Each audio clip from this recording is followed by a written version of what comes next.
الحمد لله نحمده ونستعينه ونؤمن به ونتوكل عليه ونعوذ بالله من شرور أنفسنا ومن سيئات أعمالنا من يهده الله فلا مضل له ومن يضلله فلا هادي له وأشهد أن لا إله إلا الله وحده لا شريك له وأشهد أن محمدا عبده ورسوله أرسله بالهدى ودين الحق ليظهره على الدين كله ولو كره المشركون اللهم صل على محمد وعلى آل محمد كما صليت على إبراهيم وعلى آل إبراهيم اللهم بارك على محمد وعلى آل محمد كما باركت على إبراهيم وعلى آل إبراهيم إنك حميد مجيد أما بعد فإن خير الحديث كتاب الله وخير الهدي هدي محمد صلى الله عليه وسلم وشر الأمور محدثاتها وكل محدثة بدعة وكل بدعة ضلالة أيها الإخوان والأخوات أوصيكم وإياي أولا بتقوى الله يا أيها الذين آمنوا اتقوا الله حق تقاته ولا تموتن إلا وأنتم مسلمون أعوذ بالله من الشيطان الرجيم بسم الله الرحمن الرحيم رب هب لي حكما وألحقني بالصالحين واجعل لي لسان صدق في الآخرين واجعلني من ورثة جنة النعيم واغفر لأبي إنه كان من الضالين ولا تخزني يوم يبعثون يوم لا ينفع مال ولا بنون إلا من أتى الله بقلب سليم. ബഹുമാനപ്പെട്ട സത്യവിശ്വാസികളെ വിശ്വാസികളെ, സർവശക്തനായ അല്ലാഹുവിൻ്റെ വിധിവിലക്കുകൾ ജീവിതത്തിലെമ്പാടും പാലിക്കുവാൻ എന്നോട് നിങ്ങളോടും ഓർമ്മപ്പെടുത്തുന്നു, വസിയത്ത് ചെയ്യുന്നു. കാരുണ്യവാനായ പടച്ച റബ്ബ് ഇരു ലോക വിജയികളുടെ കൂട്ടത്തിൽ ഉൾപ്പെടുത്തി നമ്മളെല്ലാവരെയും അനുഗ്രഹിക്കുമാറാകട്ടെ. മാരകമായ രോഗങ്ങളിൽ നിന്ന് റബ്ബ് സുബ്ഹാനഹു വ തആല നമ്മളെ നമുക്ക് ബന്ധപ്പെട്ടവരെയൊക്കെ കാത്തു രക്ഷിക്കുമാറാകട്ടെ. അളവറ്റ അനുഗ്രഹമാണ് അള്ളാഹു നമ്മുടെ ജീവിതത്തിൽ പ്രദാനം ചെയ്തിട്ടുള്ളത് എന്ന് തിരിച്ചറിയുന്ന വിശ്വാസിയെ സംബന്ധിച്ചിടത്തോളം ഓരോ നിമിഷവും ആ അനുഗ്രഹം അങ്ങനെ വ്യാപിച്ച് വിശാലമായി കൊണ്ടിരിക്കുന്നു. അവനെക്കുറിച്ചുള്ള ഓർമ്മയും അവനെക്കുറിച്ചുള്ള ചിന്തയും ജീവിതത്തിൽ സ്ഥൈര്യവും ധൈര്യവും ഈമാനിന് കരുത്തും പ്രയാസങ്ങളും പ്രതിസന്ധികളും വരുമ്പോൾ ക്ഷമിച്ചു നിൽക്കാനുള്ള മാനസികമായ കെട്ടുറപ്പും പിൻഫലവും ഒക്കെ നമുക്ക് പ്രദാനം ചെയ്യുന്നു എന്ന് നാം തിരിച്ചറിയുന്നു. വിശുദ്ധ ഹറമിലേക്ക് നമ്മുടെ സഹോദരന്മാർ നമ്മുടെ നാട്ടിൽ നിന്ന് വിശുദ്ധ ഹജ്ജ് കർമ്മം നിർവഹിക്കുവാൻ വേണ്ടി യാത്ര ഓരോ ദിവസമായി പുറപ്പെട്ടുകൊണ്ടിരിക്കുന്ന സന്ദർഭം കൂടിയാണ്. വിശുദ്ധ ഗേഹത്തിലേക്ക് പോകുന്ന ആ സഹോദരന്മാർക്ക് കൃത്യമായി ഹജ്ജ് കർമ്മങ്ങൾ നിർവഹിക്കുവാനും അത് അള്ളാഹു അവരിൽ നിന്ന് കബൂൽ ചെയ്യുവാനുമുള്ള തൗഫീഖ് പ്രദാനം ചെയ്ത് അനുഗ്രഹിക്കുമാറാകട്ടെ. ആ യാത്ര ഒരു അനുഗ്രഹത്തിൻ്റെ യാത്രയാണ്. ആതിഥേയൻ അല്ലാഹുവാണ്. അതിഥിയായിട്ടാണ് അവർ കടന്നു പോകുന്നത്. വെറുതെ വലിഞ്ഞു കയറി കടന്നു പോകുന്നവരല്ല. കോടിക്കണക്കിന് മനുഷ്യന്മാരിൽ നിന്ന് അള്ളാഹു അവരെ തെരഞ്ഞെടുത്തു എന്നുള്ളത് ഒരു സൗഭാഗ്യമല്ലാതെ മറ്റൊന്നുമല്ല. അള്ളാഹുവിൻ്റെ വിളിയാളം കേട്ട്, ഇബ്രാഹിം നബി അലൈഹിസ്സലാമിൻ്റെ വിളിയാളം കേട്ട് കാലം എത്ര കടന്നുപോയാലും ഖിയാമം വരെ അങ്ങനെ ഒഴുകുന്ന പരശതം ജനലക്ഷങ്ങൾ. മൻ ഹജ്ജ ലില്ലാഹ്, ഒരാൾ അള്ളാഹുവിന് വേണ്ടി ഹജ്ജ് ചെയ്തു. ഫലം യർഫസ് വലം യഫ്സുഖ്, അയാൾ മ്ലേച്ഛം ചെയ്തില്ല, അയാൾ തെറ്റുകുറ്റങ്ങൾ ചെയ്തില്ല. അങ്ങനെ വരുമ്പോൾ റജഅ, അയാൾ മടങ്ങിപ്പോയിട്ടുണ്ട്. നബി സല്ലല്ലാഹു അലൈഹി വസല്ലം പറയുന്ന വാക്കാണ്, സഹീഹ് ബുഖാരിയിൽ വന്നതാണ്. എന്നത്തേക്കാണ് അയാൾ മടങ്ങിപ്പോയതെന്നോ, കയൗമിൻ, ഒരു ദിവസത്തേക്ക് അയാൾ കടന്നുപോയി. ഒരു ദിവസം പോലെ. വലത്തുഹു ഉമ്മുഹു, അവൻ്റെ ഉമ്മ അവനെ പ്രസവിച്ച ദിവസം. ഒരു മനുഷ്യന്റെ ജീവിതത്തിന്റെ ഏറ്റവും വലിയ നിഷ്കളങ്കമായ മുഹൂർത്തം ഏത് എന്ന് ചോദിച്ചാൽ അത് പറന്നു വീഴുന്ന ഒരു നേരമാണ്. അതിന് കളങ്കമില്ല. ഒന്നും അറിയാതെ കടന്നു വരുന്ന മനുഷ്യന്മാർ, ഉമ്മയുടെ ഉദരത്തിൽ നിന്ന് അള്ളാഹുവിന്റെ അനുമതിയോടെ അനുഗ്രഹത്തോടെ ഈ ഭൂമി ലോകത്തേക്ക് കടന്നു വന്ന നിഷ്കളങ്കരായ കുഞ്ഞുമക്കൾ കുല്ലു മൗലൂദിൻ യൂലദു അലൽ ഫിത്ര, എല്ലാ മക്കളെയും ശുദ്ധ പ്രകൃതിയിലാണ് അള്ളാഹു ഭൂമിയിൽ കൊണ്ടുവരുന്നത് എന്ന് വിശുദ്ധ പ്രവാചകൻ സല്ലല്ലാഹു അലൈഹി വസല്ലം പഠിപ്പിച്ചിട്ടുണ്ട്. പിന്നെ അവരുടെ സാഹചര്യങ്ങൾക്കനുസരിച്ച് അവർ പലതുമായി തീരും എന്നുള്ളത് മറ്റൊരു വിഷയമാണ്. ആ ഒരു തലത്തിലേക്ക് 1-ാം തീയതി ഭൂമിയിൽ എങ്ങനെയായിരുന്നു അങ്ങോട്ട് അവർ കടന്നു പോകുന്നു. ജീവിതം എന്ന് പറയുന്നത് അതിനാണ്, അത് കളങ്കമില്ലാതാക്കാനാണ്. അമലുകൾ എന്ന് പറയുന്നതും മനുഷ്യനെ വിമലീകരിക്കാനാണ്, അവനെ സംശുദ്ധവൽക്കരണം പ്രഖ്യാപിക്കുവാനുമാണ്. ഖലീലുല്ലാഹി ഇബ്രാഹിം നബി അലൈഹിസ്സലാം, ആ ഓർമ്മകളും പാഠങ്ങളുമാണ് കുറെ ദിവസങ്ങളായിട്ട് നമ്മൾ വിലയിരുത്തുന്നതും മനസ്സിലാക്കുന്നത്. അതിന്റെ ഭാഗമായിട്ടാണ് ഉളഹിയ്യത്ത് എന്ന് പറയുന്ന ഒരു വലിയ പ്രാധാന്യം നമ്മൾ കേൾക്കുകയുണ്ടായത്. ഇബ്രാഹിം നബി അലൈഹിസ്സലാമിന്റെ അനേകം ദുആകൾ ഖുർആനിലുണ്ട്. ഇബ്രാഹിം നബി പ്രാർത്ഥിക്കാത്ത ഒന്നുമില്ല. പഴവർഗ്ഗങ്ങൾ നൽകണമേ എന്ന ഒരു പ്രാർത്ഥനയുണ്ട്. ഈ നാട്ടുകാർക്ക് പഴവർഗ്ഗം നൽകണമേ റബ്ബേ. അതിന്റെ ഒരു തഫ്സീർ വായിക്കുമ്പോൾ കാണാൻ സാധിക്കും, ഇബ്രാഹിം നബിക്ക് പഴവർഗ്ഗങ്ങളുടെ ഓരോന്നിന്റെയും പേരുകൾ അറിയുമായിരുന്നെങ്കിൽ അത് ഓരോന്നും എടുത്തെടുത്ത് ഇബ്രാഹിം നബി അള്ളാഹിനോട് ചോദിക്കുമായിരുന്നു എന്നാണ്. മനുഷ്യന്റെ ശക്തി പ്രാർത്ഥനയാണ്. വീണടത്ത് നിന്ന് എഴുന്നേൽക്കാൻ പ്രാർത്ഥനയാണ്, തകർന്നിടത്തുനിന്ന് മുന്നോട്ട് പോകാൻ പ്രാർത്ഥനയാണ്. ആളുകൾ അപമാനിച്ചപ്പോഴും ഉയർത്തെഴുന്നേൽക്കാൻ മനുഷ്യന്റെ കരുത്ത് പ്രാർത്ഥനയാണ്. ജീവിതം പ്രാർത്ഥനാ നിർഭരമാണ്. ഇരവ് പകലുകളിൽ ഒരുപാട് സന്ദർഭങ്ങളിൽ അതുകൊണ്ടാണ് പ്രാർത്ഥനകളുടെ മനോഹരമായ നിമിഷങ്ങൾ കൊണ്ട് ജീവിതത്തെ അള്ളാഹു നമുക്ക് ധന്യമാക്കി തന്നത്. ഖലീലുള്ളാഹിന്റെ പ്രാർത്ഥനയാണ് ശുഅറാ സൂറത്തിലെ 83-ാമത്തെ ആയത്താണ് ഓതി വെച്ചത്. റബ്ബി ഹബിലി ഹുക്മൻ വഅൽഹിഖ്നി ബിസ്സാലിഹീൻ. അല്ലാഹുവേ എനിക്ക് ഹുക്മിനെ തരണം. എന്റെ തഫ്സീർ നോക്കിയാൽ കാണാം, ഇൽമൻ കസീറൻ, ധാരാളം അറിവ് എനിക്ക് തരണം. ആ അറിവ് കൊണ്ട് എനിക്ക് വിധിക്കാൻ കഴിവ് തരണം. ജനങ്ങൾക്കിടയിലെ പ്രശ്നങ്ങൾ വിധിക്കണം. ഹലാലും ഹറാമും വേർതിരിച്ചറിയാൻ എനിക്ക് കഴിവ് തരണം. മറ്റൊരു വ്യാഖ്യാന പ്രകാരം എനിക്ക് നുബുവത്ത് പ്രദാനം ചെയ്തു തരണം റബ്ബേ. എന്നെ നബിയാക്കണം റബ്ബേ. എനിക്ക് റിസാലത്ത് തരണം റബ്ബേ. ഈ തൗഹീദിന്റെ ദൗത്യം ജനങ്ങൾക്ക് പറഞ്ഞു കൊടുക്കാനുള്ള ഒരു മേൽവിലാസം എനിക്ക് നീ തരണം റബ്ബേ. റബ്ബി ഹബിലി ഹുക്മൻ വഅൽഹിഖ്നി ബിസ്സാലിഹീൻ. എന്നെ നല്ലവരുടെ കൂട്ടത്തിൽ ചേർക്കണമേ. എപ്പോഴും നമ്മൾ നടത്തേണ്ട ദുആ അതാണ്. നല്ലവരുടെ കൂട്ടങ്ങൾ ഒരുപാടുണ്ടാകാം സമൂഹത്തിൽ. ആ കൂട്ടങ്ങളൊക്കെ നാശത്തിലേക്കും പിന്നീട് നരകത്തിലേക്കും ചിലപ്പോൾ നമ്മളെ കൊണ്ടുചെന്നെത്തിക്കും. അതുകൊണ്ട് എന്നെ നല്ല കൂട്ടത്തിലാക്കണം. ഖലീലുള്ളാഹിന്റെ ദുആയാണ്. ആ ഇബ്രാഹിം നബിയോട് അല്ലാഹ് പറഞ്ഞത്, ഇബ്രാഹിം ഒരു ഉമ്മത്താണ്, ഇബ്രാഹിം ഒരു സമൂഹമാണ്. ഒരു വ്യക്തി എന്ന് പറഞ്ഞിട്ട് ഇബ്രാഹിമിനെ മാറ്റി നിർത്താനാവാത്ത വിധം ഇബ്രാഹിം ഒരു സമൂഹത്തിന്റെ മഹാപ്രതിഭാസമായി മാറിയിട്ടുണ്ട് എന്ന് ഖുർആൻ പറയുന്നുണ്ട്. റബ്ബി ഹബിലി ഹുക്മൻ വഅൽഹിഖ്നി ബിസ്സാലിഹീൻ വജഅൽ ലീ ലിസാന സുദ്ഖിൻ ഫിൽ ആഖിരീൻ. അതാണ് അടിവരേണ്ട ദുആ. വജഅൽ ലീ, എന്നെ നീ ആക്കണം റബ്ബേ, ലിസാന സുദ്ഖിൻ ഫിൽ ആഖിരീൻ, പിൽക്കാലക്കാർക്കിടയിൽ എന്നെ കുറിച്ച് നല്ല വാക്ക് പറയണം റബ്ബേ. ലിസാന സുദ്ഖിൻ വജഅൽ ലീ ദിക്റൻ, അതിന്റെ തഫ്സീർ കാണുന്നു, എന്നെ ജമീലൻ ബഅദി, എനിക്ക് ശേഷം ആളുകൾ എന്നെ കുറിച്ച് നല്ല വാക്ക് എന്നെ കുറിച്ച് പറയണം റബ്ബേ. വജഅൽ ലീ ലിസാന സുദ്ഖിൻ ഫിൽ ആഖിരീൻ വജഅൽ ലീ മിൻ വറസതി ജന്നത്തിൻ നഈം, അനുഗ്രഹം നിറഞ്ഞ സ്വർഗത്തിന്റെ അവകാശികളുടെ കൂട്ടത്തിൽ എന്നെ പെടുത്തണം റബ്ബേ. എന്റെ പിതാവിന് പുറത്തു കൊടുക്കണം, അദ്ദേഹം വഴിപിഴച്ചവനാണ്.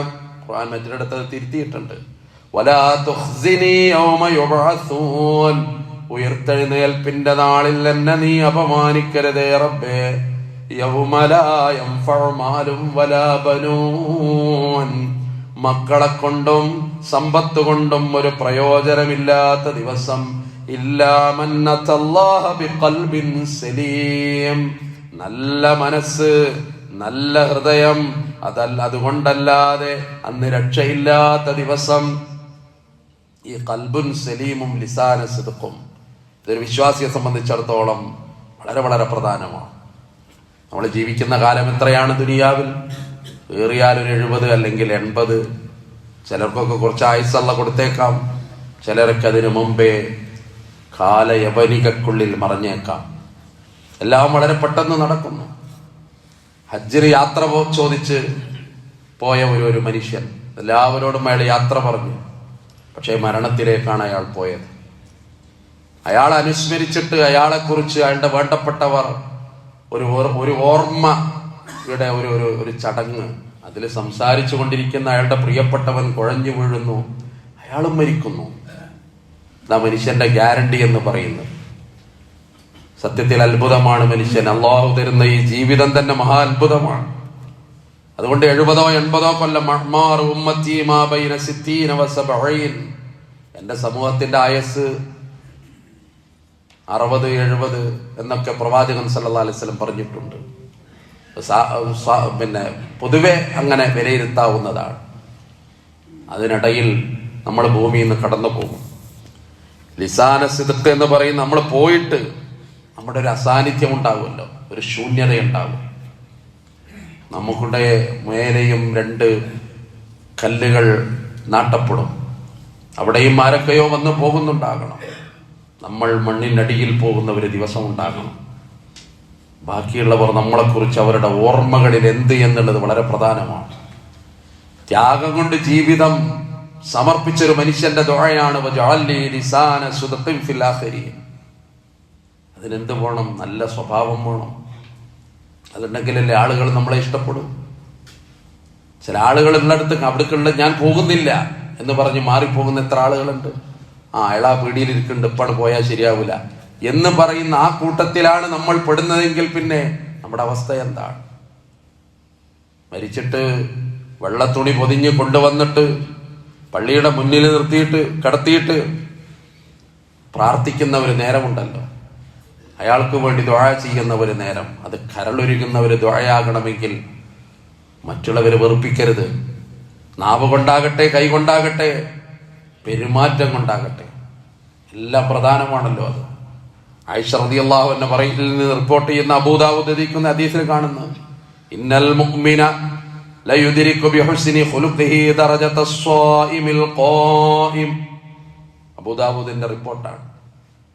രാത്രിയിൽ നിന്ന് നമസ്കരിക്കുന്നവന്റെ ദറജയിലേക്ക്, സുന്നത്ത് നോമ്പുകൾ നോൽക്കുന്നവന്റെ അതേ ദറജയിലേക്ക് സൽ സ്വഭാവമുള്ളവനെ അല്ലാഹു ഉയർത്തുന്നു. അങ്ങനത്തെ ഒരു വിശ്വാസി അല്ലാഹു ഉയർത്തുന്നു എന്നാണ്. ലിസാന സിദ്ഖുമായിട്ട് ബന്ധപ്പെട്ട് വരികയാണ്, വളരെ പ്രധാനമായിട്ട് വരികയാണ്. അതുകൊണ്ടാണ് 40 വയസ്സ് വരെ ജനതക്കടയിൽ പ്രബോധനം ചെയ്തതിനു മുമ്പുള്ള പുണ്യ നബി സല്ലല്ലാഹു അലൈഹി വസല്ലമയുടെ ജീവിതം പാഠമാണ് നമുക്ക്. അൽ അമീൻ എന്ന് അന്നത്തെ മക്കക്കാർ അദ്ദേഹത്തെ പേരെടുത്ത് വിളിച്ചത് കൊണ്ടാണ്. അദ്ദേഹത്തിന് പേര് അദ്ദേഹത്തതല്ല, കുടുംബട്ട പേരുമല്ല, നാട്ടുകാരിട്ട പേരാണത്. മുഹമ്മദ് എന്ന പേരാണ് കുടുംബമിട്ട പേര്, അബ്ദുൽ മുത്തലിബ് ഇട്ട പേര്. അൽ അമീൻ എന്ന നാട്ടുകാർ വിളിച്ചതാണ്. ഇടപാടുകൾക്കിടയിൽ, വർത്തമാനങ്ങൾക്കിടയിൽ, പെരുമാറ്റങ്ങൾക്കിടയിൽ, സംസാരങ്ങൾക്കിടയിൽ വളരെ വിനീതനും വളരെ നല്ലവനുമായ ഒരു മനുഷ്യൻ, വിശ്വസ്തനായ ഒരു മനുഷ്യൻ. വയസ്സന്ന് 35 തികഞ്ഞിട്ടുള്ളൂ. പരിശുദ്ധ കഅബാലയം തകർന്നു പോയപ്പോ അതിന്റെ പുനർനിർമ്മാണ പ്രക്രിയക്കിടയിൽ ഹജറുൽ അസ്വദ് എവിടെ വെക്കണം എന്ന കാര്യത്തിൽ അതിരൂക്ഷമായ തർക്കം ഖുറൈശികളുടെ ഗോത്രങ്ങൾക്കിടയിൽ അണപൊട്ടുന്ന ഒരു നേരമുണ്ട്. അപ്പോ ആര് വെക്കണം, എങ്ങനെ വെക്കണം, എല്ലാവർക്കും തർക്കമായി. എല്ലാവരും അവകാശവാദം ഉന്നയിച്ചു. ഞങ്ങളുടെ തറവാട്ടുകാരാണ് ഇതിന് പറ്റിയത്, നിങ്ങളെക്കാൾ മുന്തിയവർ ഞങ്ങളാണ്, അതല്ല ഞങ്ങളാണ്. രൂക്ഷമായ ഒരു കലാപത്തിന് തിരികൊളുത്തുന്ന ഒരു സന്ദർഭം. അവസാനം അവരാണ് തീരുമാനിച്ചത്, ഇനി ഇങ്ങോട്ട് വരുന്നവൻ ആരായാലും അയാൾ പറയുന്നത് കേൾക്കാം നമുക്ക്. അങ്ങനെ അടങ്ങിയ ആ അന്തരീക്ഷം. അപ്പോഴാണ് വരുന്ന ഒരാളുണ്ട്, അത് മുഹമ്മദുൽ അമീൻ, അത് മുത്ത് മുസ്തഫ സല്ലല്ലാഹു അലൈഹി വസല്ലമയായിരുന്നു. നുബുവത്തും കിട്ടുന്നതിന് 5 കൊല്ലം മുമ്പാണ്. ആ മനുഷ്യരാണ് വരുന്നത് കണ്ടപ്പോൾ അവർക്ക് സന്തോഷമായി.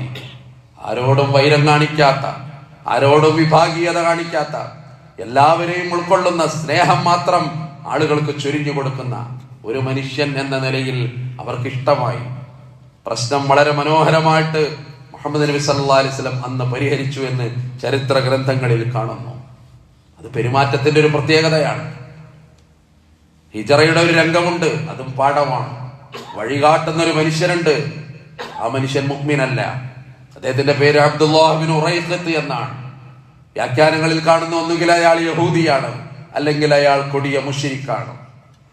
അയാൾ മുസ്ലിമല്ല, അയാൾ മുഅ്മിനുമല്ല. പക്ഷേ മുഹമ്മദ് നബിയെ അയാൾക്ക് ഇഷ്ടമായിരുന്നു.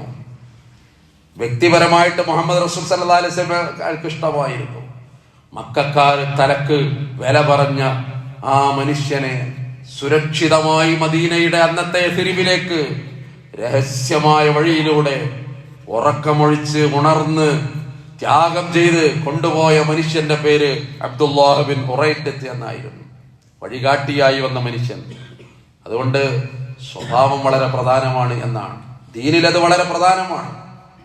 ദുആകൾ എപ്പോഴും കാണാൻ റസൂലുള്ളാഹി അല്ലാഹുമ്മ അഹ്സൻത ഖൽഖി ഫഅഹ്സിൻ ഖുലുഖി, എന്റെ സൃഷ്ടിപ്പ് നന്നാക്കണം, എന്റെ സ്വഭാവവും നീ നന്നാക്കണം. ഉഹദ് യുദ്ധം കഴിഞ്ഞു, അതിനുശേഷം ഒരു ആയത്ത് വരുന്നുണ്ട് ഖുർആനിൽ, ഫബിമാ റഹ്മത്തിൻ മിനല്ലാഹി ലിൻത ലഹും വലൗ കുൻത ഫല്ലൻ വലീലൽ ഖൽബ് ലൻഫല്ലൂ മിൻ ഹൗലിക്. നബിയേ, നീ അവരോട് വളരെ മൃദുലമായിട്ടാണ് പെരുമാറിയത്. അതുകൊണ്ടാണ് നിനക്കവരോട് അല്ലാഹുവിന്റെ റഹ്മത്ത് കൊണ്ടാണ് നീ അങ്ങനെ അവരോട് പെരുമാറിയത്. നീ എങ്ങാനും പരുക്കൻ സ്വഭാവം അവരോട് കാണിച്ചിരുന്നുവെങ്കിൽ ലൻഫല്ലൂ മിൻ ഹൗലിക്, നിന്റെ ചുറ്റുഭാഗത്ത് നിന്നും അവർ ഇറങ്ങിപ്പോകുമായിരുന്നു. പ്രവാചകൻ സല്ലല്ലാഹു അലൈഹി വസല്ലമക്കുള്ള ഉപദേശം പോലെയാണ് അത് വരുന്നത്. സഹിക്കണം നിങ്ങൾ, ക്ഷമിക്കണം നിങ്ങൾ, അതുകൊണ്ട് ഫഅഫു അൻഹും, അവർക്ക് മാപ്പ് കൊടുക്കണം. വസ്തഗ്ഫിർ ലഹും, അവർക്ക് വേണ്ടി അല്ലാഹുവിനോട് പ്രാർത്ഥിക്കണം.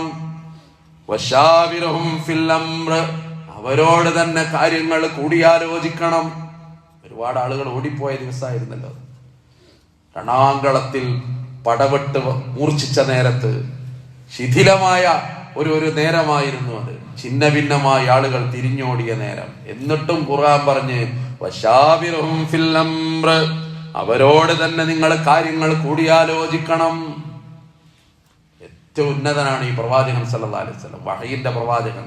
ജിബ്രീൽ വന്നിട്ട് ഓതിക്കൊടുക്കുന്ന ആയത്തുകൾ ഇറങ്ങുന്ന പ്രവാചകൻ, സ്വർഗത്തിന്റെ വാതിലാദ്യമായി തുറക്കുന്ന പ്രവാചകൻ, ഖിയാമം വരെ മനുഷ്യ സമുദായത്തിലെ ഏറ്റവും ഉത്കൃഷ്ടനായ മനുഷ്യൻ, അള്ളാഹുവിന്റെ ഇഷ്ടഭാജനം ഇത്ര ഔന്നിത്യമുള്ള ഒരാള് ലോകത്തില്ല തന്നെ. എന്നിട്ടും ആ മനുഷ്യനോട്, അത്രമേൽ ഉയർന്നു പോയ മനുഷ്യനോട് അള്ളാന്റെ ഖുർആൻ പറയാണ് വശാവിർഹും ഫിൽ അംർ, കാര്യങ്ങൾ നിങ്ങൾ അവരോട് കൂടിയാലോചന നടത്തണം. അതൊരു സമൂഹത്തിന്റെ ലീഡറാകട്ടെ, ഒരു കുടുംബത്തിന്റെ നായകനാകട്ടെ, എല്ലാവർക്കും അത് ബാധ്യതയുള്ളതാണ്. എനിക്കതിനെ പറ്റി അറിയാം, ഞാൻ അതിന് നല്ല ഐഡിയ ഉള്ള ആളാണ്, ഞാൻ വലിയ ഉഷാറാണ്. അതുകൊണ്ട് എന്റേതായ ചില നടപടിക്രമങ്ങൾ, നീക്കുപോക്കുകൾ, അതിന് നിങ്ങൾ അങ്ങോട്ട് വഴിപ്പെടുക എന്നൊരു നിലപാട് അല്ല അവിടെ അള്ളാഹു പറയുന്നത്. വശാവിർഹും ഫിൽ അംർ ഫഇദാ അസംത ഫതവക്കൽ അലല്ലാഹ്, തീരുമാനമെടുത്താൽ പിന്നെ ഇനി അള്ളാഹുവിൽ തവക്കുലാക്കുക. തവക്കുലാക്കുന്നവരെ അള്ളാഹുവിന് ഇഷ്ടമാണ്. അവിടെയൊക്കെ ഈ ഒരു സംഗതി നമുക്ക് കാണാൻ സാധിക്കും. അതുകൊണ്ട് ആ ഒരു സഹാബി ഒരു ദിവസം വരുന്നുണ്ട് പുണ്യ നബി സല്ലല്ലാഹു അലൈഹി വസല്ലം അടുത്ത്. എന്നിട്ടൊരു ചോദ്യം ചോദിക്കുകയാണ്, യാ റസൂലല്ലാഹ്, ഞാൻ നല്ലവനാണോ ചീത്തയാളാണോ? ഇതാണ് അദ്ദേഹത്തിന് അറിയേണ്ടത്. അതിന് വന്ന മറുപടി അത്ഭുതകരമാണ്. ഇദാ സമിഅത ജിറാനക, നിന്റെ അയൽക്കാരിൽ നിന്ന് നീ കേട്ടാൽ, യഖൂലൂന ഖദ് അഹ്സൻത ഫഖദ് അഹ്സൻത, നീ നല്ലവനാണ് എന്ന് നിന്റെ അയൽക്കാർ പറയുന്നത് നീ കേട്ടാൽ നീ നല്ലവൻ തന്നെ. അവിടെയാണ് നമ്മൾ ആത്മപരിശോധന നടത്തേണ്ടത്. എത്ര അയൽക്കാർ നമ്മളെ കുറിച്ച് അത് പറയും? ആലോചിച്ചു നോക്കണം. നമ്മൾ സുബഹിക്ക് വരുന്നവർ, ഹജ്ജിന് ഒരുപാട് തവണ പോകുന്നവർ, ഉംറക്ക് പോകുന്നവർ, കരഞ്ഞ് റബ്ബിനോട് ദുആ ചെയ്യുന്നവർ, അയൽക്കാർ നമ്മളെ കുറിച്ച് പറയുന്നത് എന്താണ്? പുറത്തല്ലെങ്കിലും അവരുടെ ഉള്ളിൽ നമ്മളെ കുറിച്ച് വിങ്ങുന്നത് എന്താണ്? അതുകൊണ്ടാണ് ഫഖദ് അഹ്സൻത വഇദാ സമിഅതും, നീ കേട്ടാൽ, യഖൂലൂന ഖദ് അസ്അത, നിന്നെ കുറിച്ച് അവർ പറയുന്നു നീ വളരെ മോശക്കാരനാണെങ്കിൽ, ഫഖദ് അസ്അത, നീ മോശക്കാരൻ തന്നെ. വലിയൊരു ഐഡന്റിറ്റി, ഒരു തീരുമാനമാണ്, ഒരു അംഗീകാരമാണ്. നിന്റെ അയൽക്കാരനാണ് ഇത് പറയേണ്ടത് എന്ന് നബി തിരുമേനി സല്ലല്ലാഹു അലൈഹി വസല്ലം പറയുന്ന ഒരു ഭാഗം അവിടെയാണ് ഈ പെരുമാറ്റം, സ്വഭാവം. 10 കൊല്ലം ഖദംതു ലിന്നബി സല്ലല്ലാഹു അലൈഹി വസല്ലം 10 സിനീൻ, 10 കൊല്ലത്തോളം ഞാൻ ഈ മനുഷ്യന് സേവനം ചെയ്തു. അനസ് റളിയല്ലാഹു അൻഹു പറയുകയാണ്, 10 കൊല്ലം സേവനം ചെയ്തിട്ട് എന്നോട് എന്തിനാണ് അനസേ നീ അത് ചെയ്തത്, എന്തിനാണ് നീ അത് ചെയ്യാതിരുന്നത് എന്ന് പോലും എന്റെ നബി എന്നോട് പറഞ്ഞില്ല. ഒരു യജമാനൻ എന്ന നിലയിൽ ഓർക്കണം നമ്മൾ. ആ പെരുമാറ്റം അത്യത്ഭുതകരമായിരുന്നു. മദീനായിൽ നടന്ന ഒരു കൊള്ളസംഘം, ആ കൊള്ളസംഘം മോഷ്ടിച്ചു ഒരുപാട് വസ്തുക്കളെ. അന്ന് മക്കൾക്കും മനുഷ്യനും വിലയുള്ള കാലമാണ് മാർക്കറ്റിൽ. അവിടുന്ന് റാഞ്ചിയെടുത്തു ഒരു മകനെ, അദ്ദേഹത്തിന്റെ പേര് സെയ്ദ് എന്നായിരുന്നു. കൈമാറി വന്നിട്ട് അവസാനം അദ്ദേഹം മക്കയിലെത്തി. ഖദീജയുടെ ഭൃത്യനായിട്ട് അവിടെ കടന്നു വന്നു. ആ കുട്ടിയുടെ പേര് സെയ്ദ് എന്നാണ്. മദീനയിലെ രക്ഷിതാക്കൾ അന്വേഷിച്ച് ഒരുപാട് കാലത്തിന് ശേഷം മക്കയിലെത്തി. എന്നിട്ട് മുഹമ്മദ് നബിയുടെ അടുത്ത് അവരെത്തുന്നു. ആളുകൾ പറയുന്നുണ്ട് മുഹമ്മദ് നബിയെ കുറിച്ച്, കുട്ടി നിങ്ങളുടേതാണെങ്കിൽ അദ്ദേഹം തരും. ആരാത് പറയുന്നത്? കൊടിയ മുശ്രിക്ക്, പ്രവാചകനോട് വൈരം വെച്ച് പുലർത്തുന്നവൻ. അവനാ പറയുന്നത് ഈ നബിയുടെ വ്യക്തിത്വം, കുട്ടി നിങ്ങളുടേതാണെങ്കിൽ തരും. അങ്ങനെ പോയി ചോദിച്ചു. അപ്പോൾ പ്രവാചകൻ സല്ലല്ലാഹു അലൈഹി വസല്ലം പറഞ്ഞു, നിങ്ങളുടെ കുട്ടിയാണെങ്കിൽ നിങ്ങൾക്ക് പോകാം, കൊണ്ടുപോകാം. സെയ്ദിന്റെ അഭിപ്രായം പോലെ ചെയ്യാം. വന്ന പിതാവും കൂടെ വന്ന അമ്മാവനും അത്ഭുതപ്പെടുത്തിയിട്ട് സെയ്ദ് പറഞ്ഞൊരു മറുപടി ഉണ്ട്, ഞാനിവിടെ തുടരുകയാണ്. പിതാവ് ഞെട്ടിപ്പോയി. എനിക്ക് കൊടുക്കാൻ കഴിയാത്തത് എന്താണ് ഈ കുഞ്ഞിന് ഈ മനുഷ്യൻ കൊടുത്തത് എന്നവർ ഓർത്തുപോയി. പരിഗണനയും സ്നേഹവും വിട്ടുവീഴ്ചയും പ്രഭാഷണം നടത്താൻ ഏറ്റവും സുഖമുള്ളതും ജീവിതത്തിൽ അത് പ്രയോഗവൽക്കരണത്തിൽ വളരെ പ്രയാസകരമായൊരു സംഗതി. അതുകൊണ്ടാണ് ഇബ്രാഹിം നബിയുടെ ദുആ വീണ്ടും മിന്നലാട്ടം പോലെ ഹൃദയത്തെ വെരിഞ്ഞു മുറുക്കുന്നത്. വജഅല്ലി ലിസാന സിദ്ഖിൻ ഫിൽ ആഖിരീൻ.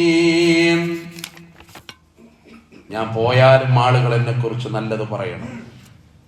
അതിനനുസൃതമായ ഒരു ജീവിതം ക്രമപ്പെടുത്തണം. അതാണ് ഏറ്റവും പ്രധാനമായത്. ആരെങ്കിലും നമ്മളെ കുറിച്ച് പറഞ്ഞാലോ ഓർക്കണം നമ്മൾ, അത് അതീവ ഗുരുതരമായിരിക്കും. വെറുപ്പിന്റെ വർത്തമാനങ്ങൾ, പെരുമാറ്റങ്ങൾ ഒരു വിശ്വാസിയിൽ നിന്ന് ലവലേശം ഉണ്ടായിക്കൂടാ. അതുകൊണ്ടാണ് സ്വർഗത്തിൽ എന്നെ പെടുത്തണം, സ്വർഗത്തിന്റെ അവകാശികളുടെ കൂട്ടത്തിൽ എന്നെ പെടുത്തണം. ഒന്നും രക്ഷയില്ലാത്ത ഒരു ദിവസം എന്നെ അപമാനിക്കരുത് റബ്ബേ.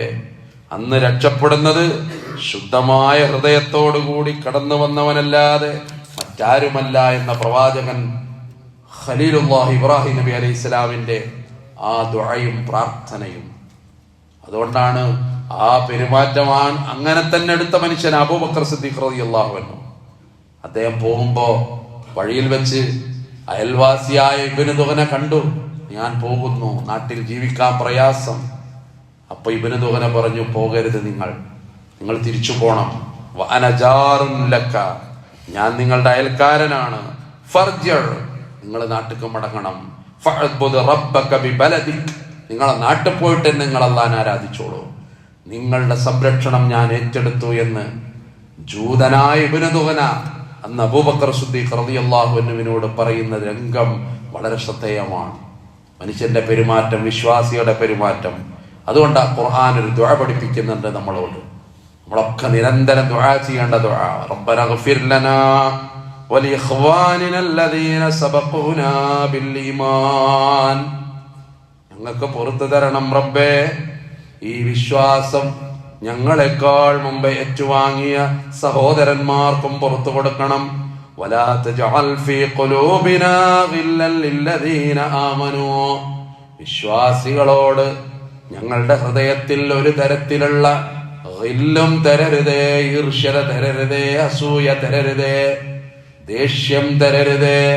വലാ തജ്അൽ ഫീ ഖുലൂബിനാ ഗില്ലൻ ലില്ലദീന ആമനൂ റബ്ബനാ ഇന്നക റഊഫുർ റഹീം.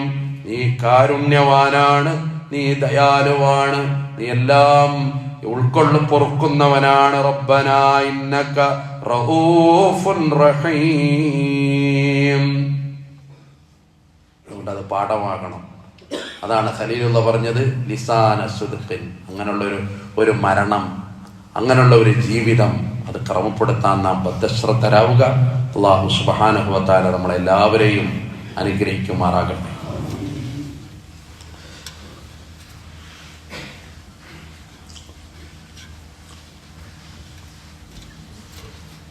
അൽഹംദുലില്ലാഹി റബ്ബിൽ ആലമീൻ വസ്സലാത്തു വസ്സലാമു അലാ അഷ്റഫിൽ മുർസലീന വഅലാ ആലിഹി വസഹ്ബിഹി അജ്മഈൻ. ഇത്തഖുല്ലാഹ ഇബാദല്ലാഹ്. സാനിയൻ ബിത്തഖ്വല്ലാഹ്. ബഹുമാന്യ സഹോദരി സഹോദരന്മാരോട് ഒരിക്കൽ കൂടി തഖ്വ കൊണ്ട് വസിയത്ത് ചെയ്യുന്നു. പോയ വാരത്തിൽ ഒരു മരണവാർത്ത അറിയിക്കുന്നു. മർഹൂം കുന്നത്ത് അലവിക്കുട്ടി സാഹിബിന്റെ ഭാര്യ കുഞ്ഞീരു എന്നിവരുടെ മരണവാർത്തയാണ്. അള്ളാഹു അവരുടെ ഖബർ ജീവിതം സ്വർഗതുല്യമാക്കി കൊടുത്ത് അനുഗ്രഹിക്കുമാറാകട്ടെ. അവരുടെ പാപങ്ങളെല്ലാം അള്ളാഹു പുറത്ത് മാപ്പാക്കി കൊടുക്കുമാറാകട്ടെ. നമ്മിൽ നിന്ന് വിട പറഞ്ഞു പോയ ഒരുപാട് പ്രിയപ്പെട്ടവർ അവരുടെ ഖബർ ജീവിതം അള്ളാഹു സ്വർഗതുല്യമാക്കി കൊടുത്ത് അനുഗ്രഹിക്കുമാറാകട്ടെ. മരണപ്പെട്ടു പോയ പ്രിയപ്പെട്ട മാതാപിതാക്കളുടെ ഖബറിടം അള്ളാഹു സ്വർഗമാക്കി കൊടുത്ത് അനുഗ്രഹിക്കുമാറാകട്ടെ. രോഗം കൊണ്ട് പ്രയാസപ്പെടുന്ന വിഷമിക്കുന്ന ഒരുപാട് ആളുകൾ അള്ളാഹുവിന്റെ രോഗങ്ങൾക്ക് ശിഫ പ്രദാനം ചെയ്ത് അനുഗ്രഹിക്കുമാറാകട്ടെ. അല്ലാഹുമ്മ ഗ്ഫിർ ലിൽ മുഅ്മിനീന വൽ മുഅ്മിനാത്ത് വൽ മുസ്ലിമീന വൽ മുസ്ലിമാത്ത് അൽ അഹ്യാഇ മിൻഹും വൽ അംവാത്ത് ഇന്നക മുജീബു ദഅവാത്ത്